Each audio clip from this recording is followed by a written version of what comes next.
Come to order. All rise.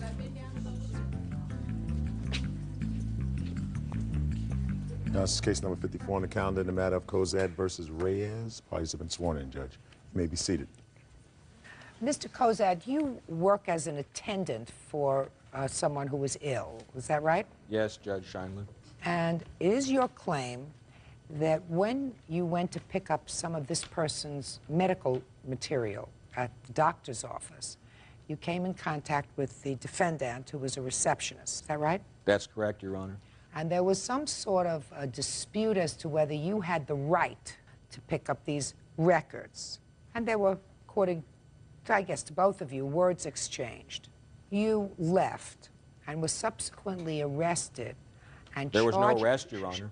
Subsequently charged with assaulting the defendant, and you incurred a great deal of expense, lawyers' expenses, court expenses. Those charges were ultimately dismissed, according to you, and you are suing the defendant for malicious prosecution, correct?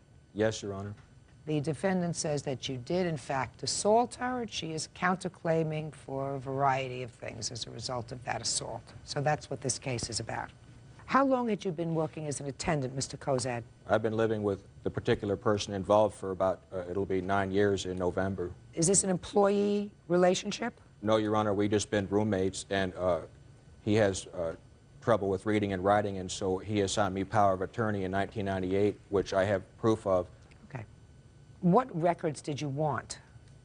The results of a blood test called a PSA. PSA is for usually for prostate cancer? Yes, Judge. Did you call the office first? Yes, I did. She said that she could not provide me with the results over the phone, but asked me if I had power of attorney and stated that if I brought it to the office, I could obtain the results. So what did you do, sir?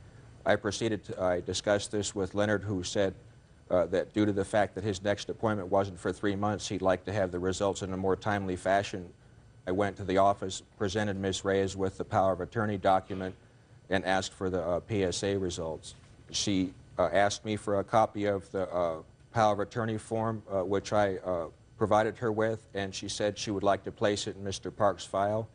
I indicated that was my only copy, and that if she could just take a copy of the original and then give me the results. Then she said she wouldn't do that. She wouldn't make a copy of the power of attorney? Right. She handed me the form back, and then I stated to her if she didn't provide me with the results, I would call the police. And then she handed the phone receiver through the window to me and dialed the non-emergency number, which had an elaborate menu, and I asked her to press 0. And then she said, well, I have to go call the police somewhere else, and she took the phone away from me. How did she do that? She grabbed the coiled end of the cord that was attached to the base unit on her side of the wall and pulled on it. And I have in the police report that her colleague was there and stated that's what she did. Okay. Now, what's the next thing that happened? You left. No, I went downstairs to where the pharmacy was, and there's 2 payphones there. And I called the police a second time on the 911 number, at which time they told me that in between the 2 calls, Ms. Reyes had made a call. And did I throw a phone at her? And I told her no. Then I sat down to wait for the police, and her colleague, Ms.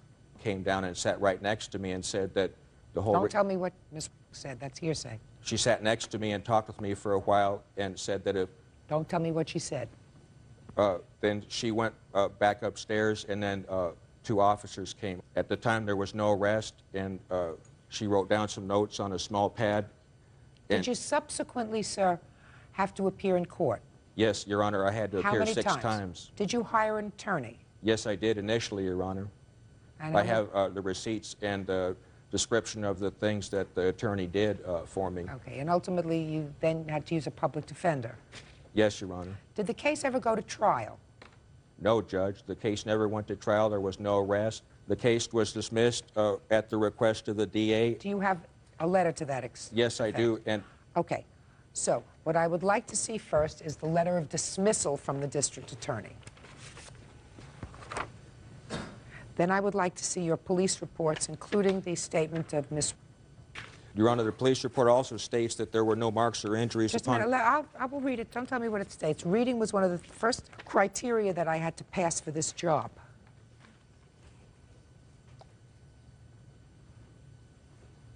So the district attorney decided not to prosecute this case? Yes, Your Honor. Okay, that's one thing.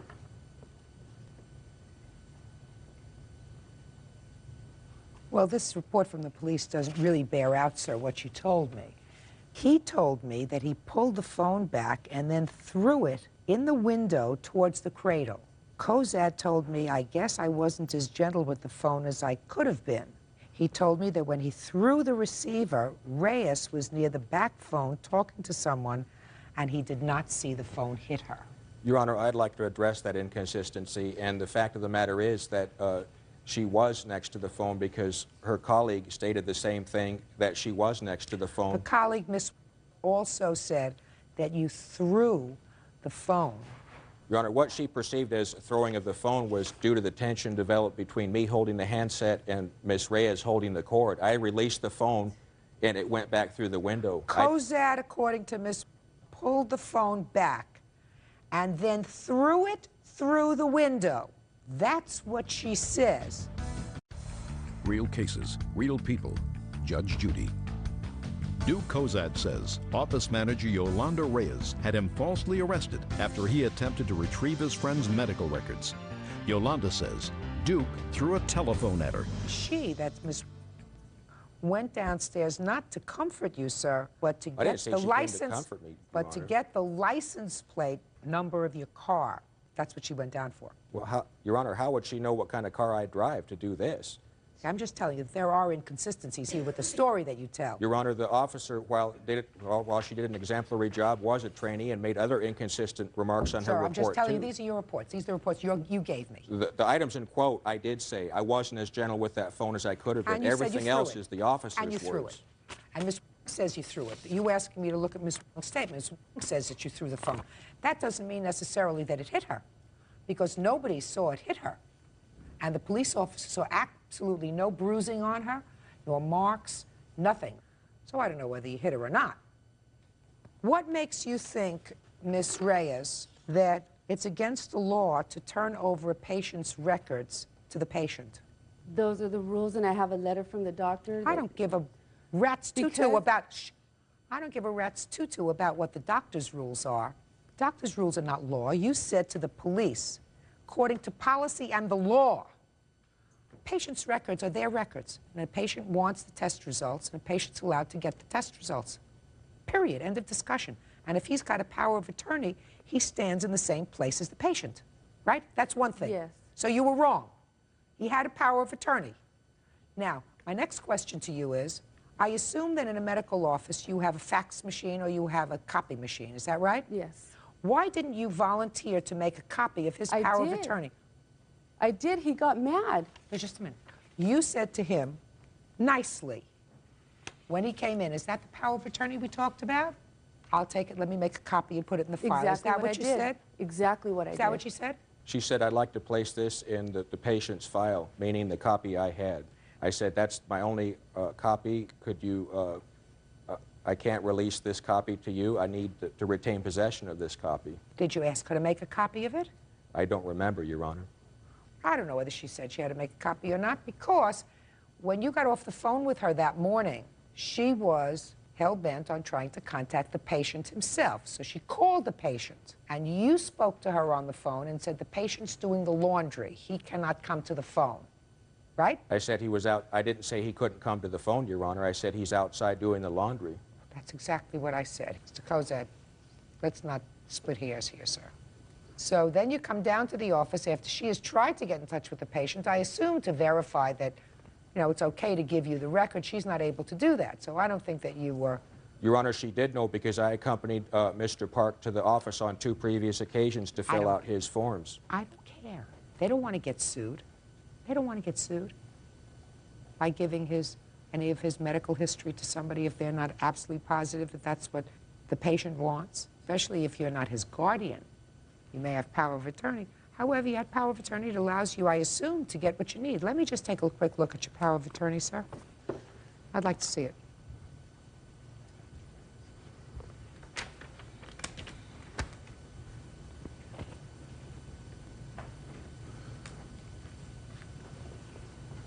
Claims and litigation.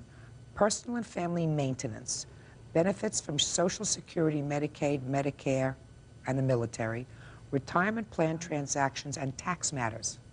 Nothing here says that you have the right to his medical records. You want to take a look at it again?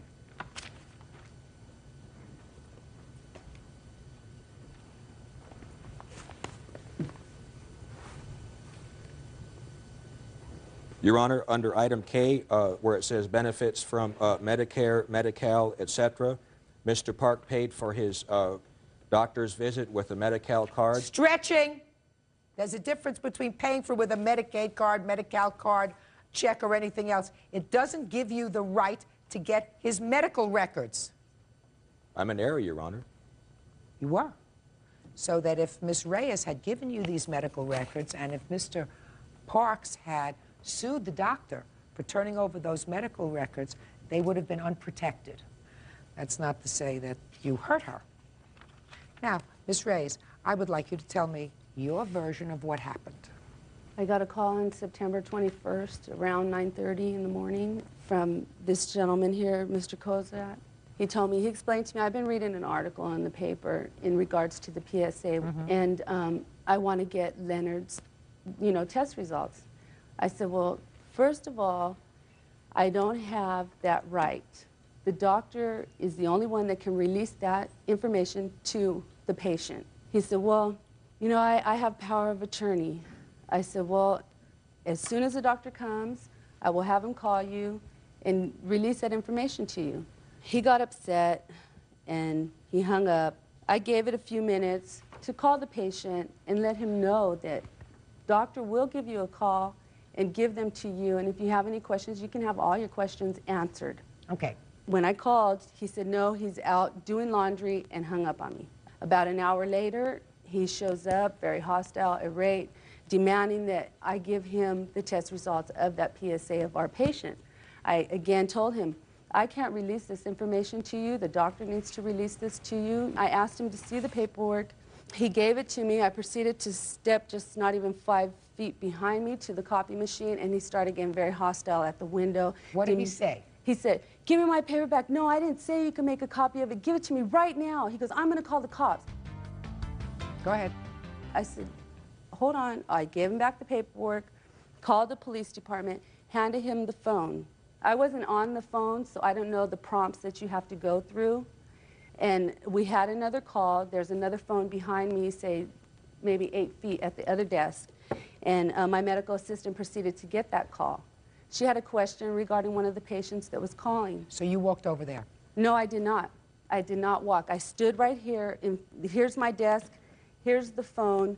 Here's the window. I grabbed the phone, gave him the cord. He stood right at the window. And as I did that, he started getting irrational. Oh, well, I take back those comments that I made about you. I thought you were more intelligent and professional than this. And, I said, wait a minute here. I said, you really need to leave because we had 2 patients coming in. I told him, You need to leave. You need to leave and call, the cops somewhere else. I hung up the phone. You pressed the button to hang up the phone. To hang up the phone. I thought I was doing him a favor. Whatever. You weren't doing him a favor. He stepped a couple feet back, stretching the cord like an angry face, like just trying to break my phone, and then threw it at me, and it hit me here and here. You were not injured, other than... Just the phone just slamming me really hard from it going, and him pulling it, because he caused it, You didn't receive any medical treatment? No, I didn't. Okay. I did not. Okay. But you decided to press charges against him? Yes. Tell me why. For the mental anguish, because, after that day, of course, I left. I left my work. Yes, I did. I didn't come back for 2 days. You were upset? Okay. And I still proceed to Your lock Honor, the she door. called her husband, who threatened me in the hallway of the medical office. I'm not, just a second. Am I talking to you? No, Judge. Go ahead. You left that day. Now, what kind of harassment do you say you've suffered since then? Physically, the public defender came into our office like 5 times trying to tell me we could settle this out of court right now while we have patients, no consideration for the doctor's business at all. That can't be attributed to him. And that his lawyer, that the public defender, sometimes they get a little bit overzealous. Oh, Remember I understand. those? They're Remember doing those? their job, but A little bit overzealous. So he comes to your office and he figures he'll make a pest out of himself. You'll say, forget it. And on the 28th, his brother called me and insisted that I release the chart to him. He said, I'm coming from the airport right now, and I'm going to get that chart. I said, no, you cannot come to the office. You can't attribute that to him either. By the way, did the brother come to the office? No, we told him not to, and I called the police, and it's stated in here also. Okay. What else? What other harassment? Other than just not feeling safe at my place of work, wondering if he's going to walk in, because an hour later, he walks through the door.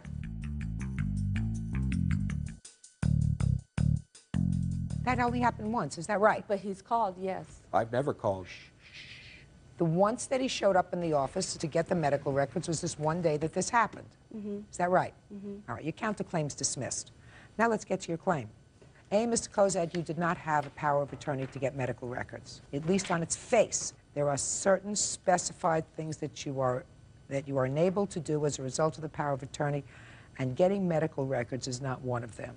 So you were wrong to go there and to confront Ms. Reyes with regard to those medical records, because she would have been negligent had she given you those medical records. I find that by your own statement to the police immediately after this incident occurred, you threw the phone at the defendant. I never said that, Your Honor. Those were officer's words. You gave me the report. That was what other officer reported immediately after this incident. Incorrect, Your Honor. That report wasn't written for 2 days subsequent to the event itself. This is 9 months later, sir.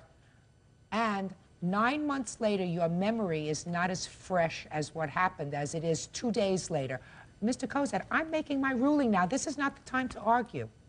You, whether you threw the phone at Ms. Reyes and hit her, or threw the phone at Ms. Reyes, and even if it missed her, that is either an assault or an attempted assault. And I find that you did, in fact, throw that phone through the window, so that she had a right to pursue her remedy and be a complainant in a case. Now, the fact that the prosecutor's office determined, put your hand down, not to prosecute you because they have better things to do, does not mean that the incident did not happen. Certainly, I don't believe that this was a malicious prosecution. You acted badly that day. She tried to do the right thing. She did, in fact, call the patient to try to get in touch with the patient after she spoke to you. I believe that you did hang up on her when she called, that you went to the office, you went with a faulty document. She refused to give you those records. She had an absolute right to do that. You got angry, you threw the phone at her, and she had you either arrested or charged. That is her right as a citizen, and your lawsuit is dismissed. That's all. How does that The excuse district me? attorney would have came today. The district attorney, Deputy William Sparks, was willing to come to court today, and they were supposed to give him anger management classes. He didn't get any of those. She said she was harassed by me when that was not the case, and clearly her credibility has been damaged here. I have a letter in here stating what the doctor, basically stating that, this gentleman is wrong. My intent in having that power of attorney was to help Mr. Park, not defraud him in any way, and his signature on the document